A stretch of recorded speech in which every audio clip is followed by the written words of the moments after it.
미분양 아파트는 어떤가? 미분양 아파트가 지금 지난 연말 기준으로 6만 8천 네. 넘어섰죠. 이제 거의 7만 호 육박하고 뭐 원희룡 장관도 뭐 미분양 이런저런 뭐 얘기도 문제 없다고 했습니다만 그랬잖아요. 문제 없다고 또 네네. 그런 얘기도 저도 하고. 그분 얘기하고 동감합니다, 솔직히. 네.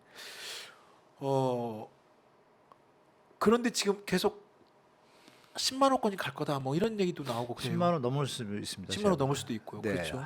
올해 이제 한 6월 되면 7, 8, 한 11에서 13만 원 사이 나올 수도 있습니다. 13만 호까지 갈 수 있다. 본향하던 걸 포기하지 않는 한. 아, 포기하면 바뀔 수가 있지만 네. 원래 예정대로 그냥 하면 올 상반기에 아마 12, 13 찍을 수도 있습니다. 미분양이. 미분양이 건설사들도 어차피 지금 돈을 일단은 일으켰고 PF는 일으켰기 때문에 네네네. 그냥 무작정 또 안 하기도 참 진행을 해야죠. 예, 진행을 해야 될 수밖에 네네. 없는 근데 뭐 전춘중에 그런 결과 나왔으니까 분양가를 낮춰서 해야 되는데 네. 사람 심리가 그렇잖아요. 본전을 건지고 싶고 막 이러다 보니까 네. 싸게 분양하기는 싫고 막 이렇잖아요. 거기에 문제가 뭐냐면 보통 재건 이제 시행자 일반 민간 택지 같은 경우에는 시행자가 있고 시공사가 있고 네. 또 PF가 있잖아요. 네. 수익을 논하는 구조잖아요. 다 팔렸다라는 걸 전제로. 아, 근데 안 팔리면 싸움이 나겠죠. 냉정히 볼 때. 시행사와 시공사와 금융권 이 세 개 서로가 이익에 기관이 대해서 이제 이익을 네가 나눠- 들 먹어라 어. 뭐 이렇게 이름이 벌이잖아요. 네. 그 와중에 의견이 안 맞으면 어. 채권자인 금융기관은 어. 이러다가 시간만 가고 나중에 더 망하니까 어. 그냥 이제 경매 진행할 수밖에 없겠죠. 채권 회수 들어가겠죠. 채권 회수. 그러면 그 현장 무너질 때 피해를 보는 건 이 증권사도 빨리 못하니까 유동성의 위기를 겪지만 이 시행자는 사실 시드머니만 아까 말씀하신 PF를 일으키니까 전체 사업비의 몇 프로 안 되거든요. 얼마 안 되죠. 본인 사실. 개인돈만 날라가면 되는 거고 네. 시행자는 네. 시공사는 시공비를 못 받거나 시작을 안 했으면 문제가 없고요. 그죠? 네. 근데 시공사 보증이라는 제도가 있어서 할 때 문제가 생기면 자기들이 책임지겠다는 그런 게 있어요. 요 최근에 네. 뭐 믿거나 말거나가 아니라 팩트인데요. 네. 대우건설은 크잖아요. 대우건설. 대우건설이 어느 모 현장을 네. 이렇게 약정을 하고 하니까 책임준공이라고 그러잖아요. 공사다가 갑자기 빠져나가면 빠져 이게 없으니까. 문제가 되니까 네. 그래서 만약에 책임준공 안 할 경우에는 돈을 무는 약정이 들어가요. 네. 근데 최근에 제가 들은 정보로 네. 대우건설이 한 현장을 그 책임 손해배상을 물고 그냥 현장에서 빠져나왔습니다. 아이고. 거기는 이제 시행사나 PF나 박살난 거예요. 수도권입니까? 뭐 거기까지 말씀드리기 그렇고 그 얘기는 뭐냐면 아, 대우건설이 처음에 그거를 같이 하자고 할 때도 네. C급, D급지, 하급지를 하진 않아요. 그러겠죠. 일군 건설. A나 B급 정도 돼야 들어가자거든요. 네. 근데 거기 빠질 정도면 부동산 경기에 대해서 건설 시공사들이 어. 건설 자재, 그러니까 이런 것도 있겠죠. 그러면 원래 수익이 있는데 건설 자재비가 좀 올랐잖아요. 네네. 그럼 그걸 보존을 해야 되는데 안 해줘요. 어. 그러면 건설사 입장에서 이거 더 내고 들어가서 빵원 남으니 어. 빠지는 게 더 쌀 수도 있잖아요. 더 그게 이익이 될 수 있겠다. 그런 현장은 이제 폭파가 되겠죠. 다. 아. 그럼 그 현장이 폭파된다는 건 금융사. 금융사에도 중에 엄청나게 또. 튼튼한 금융사는 어떻게 뭐 대손충당으로 버티겠지만 네. 부실하다 그러면 안 되고 이제 자본 여력이 좀 부족한. 여력이 약한 분들은 네. 약한 증권사는 응. 진짜 이거 위험한 상태가 되죠. 그 그래서- 돈이 ABCP라고 해서 아시겠지만 네. 돈을 투자자한테 받아서 한 받아가지고. 건데 네, 그렇죠. 투자자가 가만히 있겠어요? 돈이 회수가 안 되면? 그럼요. 그럼 증권사한테 또 거꾸로 채권회사를 들어가면 증권사 부도가 일어나겠죠. 증권사 부도. 그런 일들이 벌어질 가능성이 지금 상존하고 있어요. 어. 상존하고 있는데 정부도 추경호 장관이 그 얘기를 했잖아요. 우량 현장은 지원하겠다. 네. 그럼 지금 말한 부실 현장은 어. 지원 안 하겠다는 얘기에 동의어잖아요. 네. 우리가 이걸 잘 봐야죠. 그러면 그런 현장들이 나오기 시작하면 부동산은 한 번 더 지금은 약간 뭐 기사들이 이렇게 반등한다 이런 얘기가 나오지만 그런 일이 상반기에 벌일 가능성이 많거든요. 미분양이 늘어나니까. 네. 그러니까 질문 주신 미분양 상황이 지금까지는 괜찮았던 거예요. 근데 이제 앞으로가 문제가 될 걸 대비해서 그 발표할 때 그 얘기도 썼잖아요. 선제적으로. 그러니까 이번 정부는 선제적이란 말을 참 좋아합니다. 거기서 조심해야 될 게 선제적으로 해놓고 문제가 없으면 걷어들여야 되잖아요. 그렇죠. 안 걷어들이면 특혜가 되는 거죠. 특혜가 되죠. 이걸 이제 우리 온마이 뉴스하고 시청자분들이 이제 감시를 하겠죠. 네. 국민들이 요 흐름을 잘 보셔야 됩니다. 그런데요. 그러니까 네. 말씀하신 것처럼 지금 그 작년 연말부터 했던 그런 미분양 그다음에 그 수도권 포함해도 특히 지방 현장이 되게 그게 더 위험성이 높다는 그런 경고는 많이 나왔고 또 맞죠. 지금 교수님께서 지금 이제 대우건설이라는 그 사실상 상위 1군급의 네, 레벨에 있는 일본이죠, 예. 건설사가 현장을 지금 아예 포기하고 나왔다는 얘기는 손해까지 물어주고 그 물려주고 보상금까지. 보상까지. 그러니까 둔촌조원 같은 경우는 지금 그 조합과 계속 그 마찰 비었던 것도 그런 시공비의 어떤 인상 예, 뭐 이런 예, 부분들이 예. 계속 논란이 아직도 되면서 여전히 남아 있습니다. 아직도 이제 남아 있죠. 이번에도 네네. 아직도 올려달라고 또 그런 얘기 또 나왔다던데요. 네, 좀 나오죠. 예. 예. 근데 그러니까 그 정도로 지금 그 건설사들도 지금 네. 전반적인 어떤 뭐 건설 자재비 비용 여러 가지 그 상승 부분을 그거 받아야 되죠, 당연히. 감내하는 게 이상이다. 그래서 지방 건설사 같은 경우는 뭐 부도액이 지금 계속 몰리는 데도 있다고 하고 있고. 네. 그런데 대우건설처럼 큰 회사도 현장에 자기 돈 물고 차라리 나오겠다. 그냥 우리 안 짓겠다. 건설 네, 네. 아파트 안 짓겠다. 그게 문제가 뭐냐면 현장마다 차이가 있는데요. 네. 사업을 시작할 때 계약서를 어떻게 썼냐에 따라서 네네. 그렇죠. 보통 이제 조합이든 시행사든 계약서 쓸 때 네. 건축 자재비가 인상하면 네.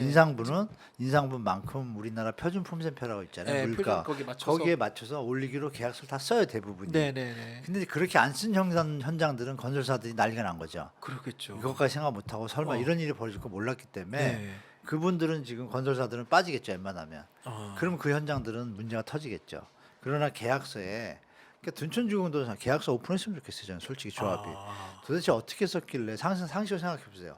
집을 짓는데 공사업자가 짓다 말면 난리 나는 거 다 알잖아요. 그렇죠. 근데 매번 왜 당하죠? 자기네 땅인데 자기 땅을 가지고 그러게요. 조합 땅인데 조합 땅인데 왜 끌려가죠? 그것도 한 3개월, 4개월 동안 공사 그것도 한 번도 아니라 뭐 두세 번 두세 계속 번씩. 나오고 네. 시끄럽잖아요. 네. 그러면 분명 뭐가 있는 거죠. 조합이 계약서 쓸 때 그렇게 큰 단지인데 단군위의 최대 단지인데 만 세대가 넘는데요. 당연히 올라가는 거 감안하고 계약서 정확하게 썼어야 될 거 아니에요. 그렇죠. 고문 변호사 다 있습니다. 네, 그렇죠. 근데 어떻게 도대체 오픈을 안 하잖아요 계약서를 서로. 그러면 이건 뭐냐 그 치고받는 사이에 볼륨이 늘어나는 그 돈에 대해서 과연 이게 조합원들과 건축비로 다 들어갈까라는 의심을 저는 개인적으로 하죠. 솔직히.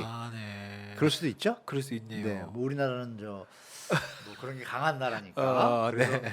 그걸 조사하고 싶은 생각도 들 정도예요. 저는 개인적으로. 네. 왜 이렇게 이걸 가지고 국민들을 데리고 조합원을 데리고 장난을 치나 이런 생각이 드는 거예요. 조합원 그 임원들의 어떤 생리가 있거든요. 그게 한번 바뀌었잖아요. 중간에 그 조합이. 이런 얘기까지 드리긴 뭐한데 바뀐 사람도 100% 믿을 수 있나요? 그러니까요. 네. 그러니까 이런 부분들이 있기 때문에 그러니까 지금 뭐 얘기하다 어떻게 여기까지 네. 흘러왔는데 결론은 미분양 문제는 터질 수밖에 없다. 왜냐하면 간단하잖아요. 우리가 돈을 투자해서 팔려서 팔린 이익을 나눠 갖기라고 투자를 했는데 안 팔리면 어떻게 돼요? 청산해야 되잖아요. 네. 청산이 말이 좋은 말로 청산이지 부도잖아요. 부도죠. 사업이. 네. 그러니까 좋게 얘기하면 해체죠. 사업 원위치잖아요. 네. 그 과정 속에서 손해를 보는 사람이 있을 거고 중요한 건 해체가 되면 그 땅의 땅값이 사업성이 없다고 판단된 거니까 땅값이 내려가겠죠. 네. 땅값이 내려가면 어떤 일이 벌어져요? 우리가 3기 신도시나 공공택지 분양할 때 네. 시세, 주변 시세, 토지나 주택 가격을 비교해서 감정가의 80에서 60% 사이에서 저렴하게 분양하잖아요. 네네. 그럼 그 분양가가 더 내려올 거 아니에요. 그렇죠. 그럼 주택 가격 안정 하방 효과가 있잖아요. 네네. 정상화에 빠르게 되죠. 네. 그러니까 이게 터질 현장들은 빨리 터지게 둬야죠. 아. 터져서 중견 건설사나 뭐 대형까지 금융기관까지 전이가 돼서 일시적으로 심리적으로 유동성이 생겨서 경제에 좀 문제가 생기겠다는 시점에 정부가 도와줘야죠. 그래서 MB 때는 117개 종합 건설이 다 부도가 나고 전문이 한 248개 부도가 나고 나서 지원단을 꾸렸어요. 지금 미리 하잖아요. 지금은 벌써부터 막 그러니까 원영 장관이 보기에도 좀 이상한가 보죠? 그렇죠. 조금 안에도 좀 무슨 문제가 있는 것 같아요. 제가 볼 때. 그러니까 정치하시는 분들 안에도 뭐 여러 가지 의견이 있잖아요. 그렇죠. 그런 거 볼 때 이번에 미분양 현장은 제가 볼 때 상반기에는 우리가 좀 보도로 접하지 않을까. 뭐 어느 뭐 하여간 캐피탈사든 보험사든 유동성이 부족한 데는 뭐 기사가 좀 몇 개 나오지 않을까 저는 그렇게 보고 있어서 그게 우리나라 국가 경제에 도움이 된다고 봐요. 그게 거품이 빠져야 다시 빨리 재정 정상화가 돼서 그다음부터 또 새 출발하잖아요. 지금 두려워할 필요 없죠. 예. 지금 어떻게 보면 정부가 그런 미분양에 대한 어떤 그 미분양 사태로 인한 어떤 제2금융권의 어떤 그 위험이 전가되는 걸 최대한 지금 막기 위해서 여러 가지 지금 하고 있는 것 같긴 한데 지금 교수님 맞아요. 말씀은 상반기 중으로는 여튼 이게 정부가 지금 인위적으로 지금 일정 부분 하고 있으나 이미 정리하고 있는데요. 시나리오를 보니까요. 예. 뭐 이렇게 현장마다 다 정리했고 리스트업 다 됐고 음. 아 여긴 도저히 불가능하다 뭐 가능하다 다 벌써 리스트업은 됐어요. 시나리오가 제가 볼 때 네. 됐고 우량 현장에 대해서는 일단 타진을 하고 보내고 하고 있고 현장 입장에서는 자구 뭐 구제 노력을 노력. 하라는 것든 자구 구조 조정 노력을 하라는 거에 대해서 반응들이 없어요. 최대한 남기고 싶으니까 이게 지금 자기네들은. 다투고 있는데 네. 그러면 이제 우량 현장이 아닌 현장들은 여기도 못 끼는 거예요. 대화에도 아. 자체적으로 가다가 정리가 돼야겠죠. 그런 시기가 이제 올 거다라고 보시는 게 좋을 것 같습니다. 아.